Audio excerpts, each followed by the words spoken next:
មខ្ញុំស្មងគេខ្លាំងណាស់តែតាមក្រាស់ប៉ះចំតែមនុស្សសាវាព្រំលីខិត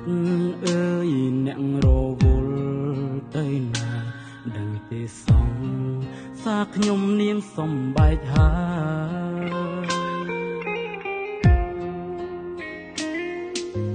អារម្មណ៍ខ្ញុំពេលនេះដូចភាំងបេះដូងខ្ញុំចង់កៀងហើយម្ដងនៅម្នាក់ឯងអារម្មណ៍ដូចខ្មោចលងខ្ញុំស្រែកផងយំផងគ្មានអ្នកឮខ្ញុំស្រែកផងយំផងគ្មានអ្នកណាឮគេទៅចោលរូបខ្ញុំហើយគេទុកឲ្យខ្ញុំនេះនៅម្នាក់ឯងព្រោះពេលនេះរូបគេរហូតប្រឡែងជាមួយនឹងស្នេហ៍ថ្មីខូចចិត្តម្ដងនេះខូចចិត្តសែនធ្ងន់ធ្ងរឈឺចាប់ដល់ក៏ពេកចង់តែរត់ទៅបួសឈប់ស្ដាយវេលាចំណាយលើមនុស្សផងហេតុអ្វីមនុស្សស្មងជួបតែរឿងខកចិត្ត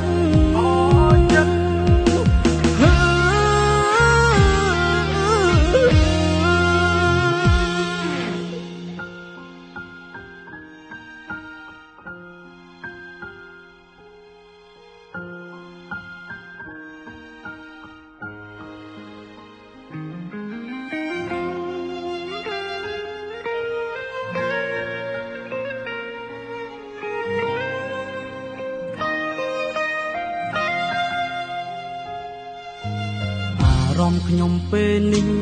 ដូចភាំងបេះដូងខ្ញុំចង់កៀងហើយម្ដងនៅម្នាក់ឯងអារម្មណ៍ដូចខ្មោចលងខ្ញុំស្រែកផង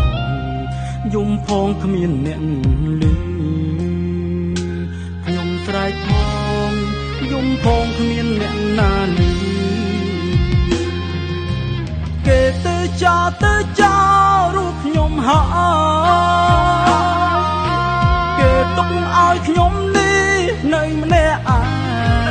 ងព្រោះពេលនេះរូបគេរហូតប្រឡែងជាមួយនឹងស្នេហ៍ថ្មី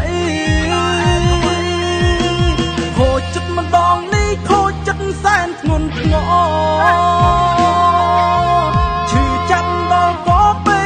រទៅបួស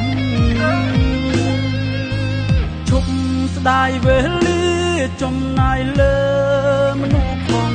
ហេតុអ្វីមនុស្សស្មងជួបតែរឿងខកចិត្ត